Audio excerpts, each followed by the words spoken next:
That movie dork here, mourning the death of my bird, while I spout off some trivia by suggestion from Taylor Talks Movies about the wild 90s slapstick comedy Dumb and Dumber. Release date, December 16th, 1994.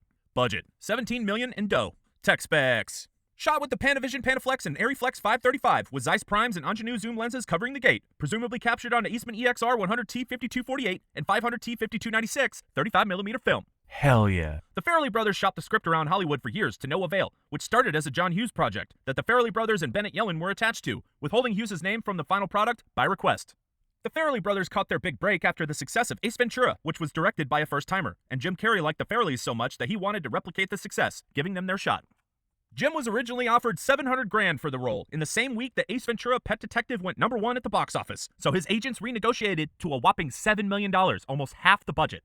Jeff Daniels was not the first choice for the role of Harry, but he was committed to doing something different after the dramatic Civil War film, Glory, despite his multiple agents and the studio pleading to the contrary. But Jim Carrey fought for having a real actor playing opposite his comedian style to ground him.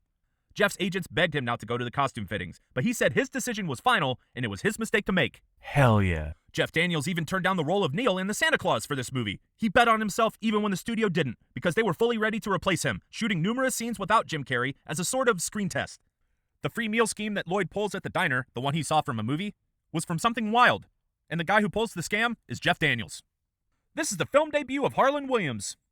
The rat poison pills were Smarties. The boys stayed on an IOU at the historical Stanley Hotel, which was the famous inspiration for Stephen King's book The Shining's Overlook Hotel, and in a recent video about The Shining, I said that they filmed exteriors there, but I was humbly corrected in the comments, so I wanted to shout that out as the Timberline Lodge in Mount Hood, Oregon, and thanks to Miss Cringebinge for the correction. Let's carry on. According to Peter Farrelly, about 15% of the movie is improvised, like this moment, sound in the world.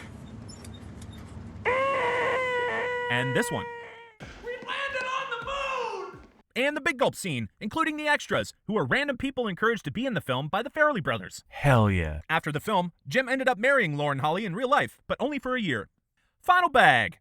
$247.3 million worldwide, going #1 on the opening weekend, solidifying Jim Carrey's comedy prowess, as well as justifying Jeff Daniels' decision to tell his agents to shove it.